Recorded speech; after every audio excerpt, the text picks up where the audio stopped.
Muslimat dirahmati Allah, baru-baru ni sebelum saya ke Pangkor, saya buka satu YouTube. Pertama yang Ustaz Abdul Samad boleh berkuliah lepas kematian ibu.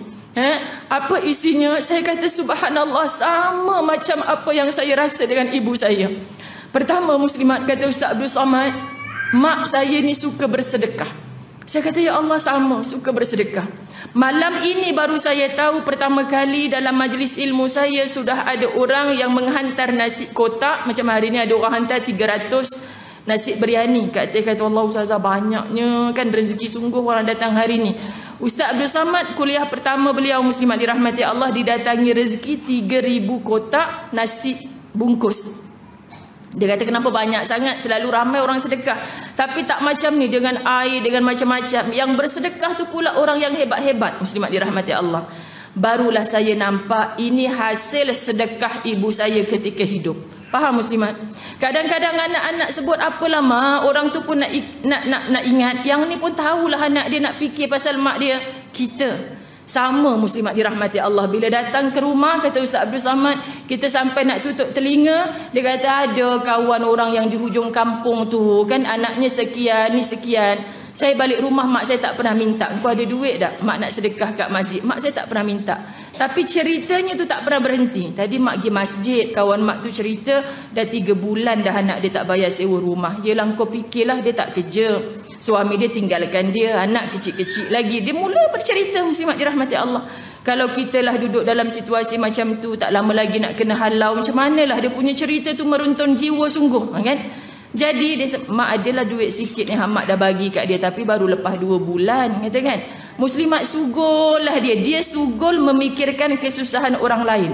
Jadi apa yang selalu dia mengajak anak-anaknya, Muslimat dirahmati Allah, kita tolong terjebak fikir sekali. Jadi seandainya mak seronok lah ni kalau orang bagi lagi sebulan, cukup 3 bulan bayar sewa rumah dia. Dia punya gembira satu hari tu, Muslimat, nampak daripada wajah dia. Kita sampai petang tu, mak special ni makan, engkau makanlah, mak tahu engkau suka. Benda yang kita suka tu ada atas meja, kita tahu dia tengah gembira.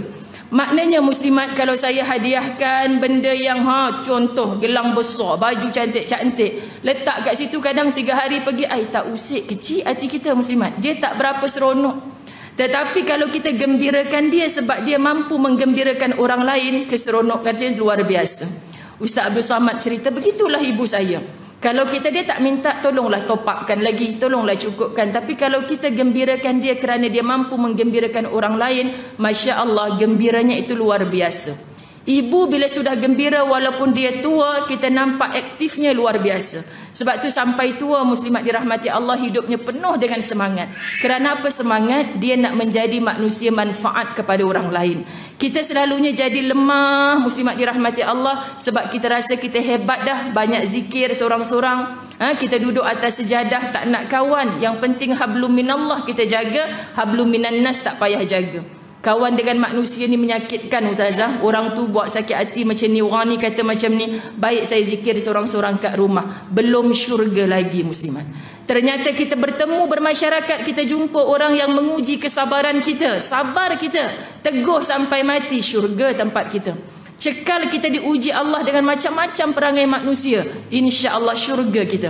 Maka Muslimat, jangan perasan syurga apabila kita tak suka hidup secara berjamaah. Cantumkan ukhuwah, cantumkan silaturahim, bersihkan hati. Ya Allah, kenapa orang macam ni engkau datangkan pada aku? Engkau nak test sabar aku ni, ya Allah. Itu cara untuk kita membersihkan hati, Muslimat. Itu satu sedekah setelah matinya Ustaz Abdul Samad nampak, Masya Allah, ini baru saya dapat baca. Begitulah saya. Ibu saya, Muslimat dirahmati Allah, bukan kerana dikenali seorang tak kenal mak saya. Bukan juga kerana dia ibu Ustazah Zahir, saya yakin sangat. Tapi rezeki Allah untuk dia. Kenapa sampai tak boleh buka handphone saya ni? Bukan saja kat Malaysia, seluruh tempat yang saya ceramah, Muslimat dirahmati Allah, tapi juga sampai ke Mekah, Madinah, Aceh, Surabaya, Kemboja, kemana ni? Buat 30 juzuk Quran, buat solat gaib untuk ibu saya. Ya Allah, ni bukan orang popular. Tapi kenapa rezekinya? Kerana saya yakin hasil sedekahnya ketika hidup. Bukan mesti dengan duit, Muslimat. Tapi apa aja ada kat rumah tu, dia rasa tak apa kalau dia tak ada. Kita kadang-kadang sampai geram, kita beli telekong cantik ke dia hadiah ke orang lain. Kau janganlah kecil hati pula. Mak dah ada tu, elok kan, elok lagi. Tak apa mak pakai yang tu. Kawan mak tu lagilah rasa macam tak pernah ada orang hadiah telekong kat dia. Dia seronok lah bila mak bagi tu. Dia fikir seronok kawan dia, dia tak fikir seronok dia, muslimat. Kita tumpang tak seronok sekali. Tapi rupa-rupanya inilah yang diajar oleh Muhammad sallallahu alaihi wasallam kepada Aisyah dalam kitab 50 wasiat Rasulullah. Utamakan orang lain. Orang yang sibuk menjadi kepentingan dirinya sendiri, tak peduli dengan orang lain, muslimat, dia akan sengsara ketika dimasukkan ke dalam liang lahat. Tetapi orang yang dasar hidupnya sibuk memikirkan orang lain, tak apa dia dapat susah, maka orang ni akan didatangi dengan pelbagai makhluk di dalam liang lahat nanti. Apakah makhluk itu? Tergantung amal-amal solehnya. Kedua, kata Ustaz Abdul Samad, ibu saya ini suka bercerita, kan? Bercerita. Ibu-ibu, cerita yang kita nak cerita ke anak-anak tu bukan cerita Power Rangers, bukan cerita benda-benda yang kita tengok kat TV, bukan. Tapi ceritanya Masya Allah, kadang-kadang dia macam bongkak, macam takabur, macam riak kepada anak-anaknya bila bercerita tentang tok nenek keturunan dia yang hebat-hebat. Ini dia tak ceritakan kepada luar rumah, dia cerita kepada depan anak-anak supaya pinjam semangat tok dia dulu orang yang hebat, nenek dia dulu orang yang alim. Bercerita pada anak-anak untuk dipinjam semangat tu. Jangan kita bercerita kepada orang di luar rumah, muslimat. Orang luar rumah akan baca macamlah keturunan dia hebat sangat. Ini tujuan bercerita untuk menimbulkan semangat. Kenalkan dengan alim-alim ulama, kenalkan dengan orang-orang hebat. Ini akan membentuk hati anak-anak. Jadi ibu yang kurang ilmu tentang ulama-ulama, muslimat, tentang kisah-kisah Nabi, tak bercerita perkara demikian, dia akan kosong. Lisan aku ni nak pindahkan apa kepada anak-anak?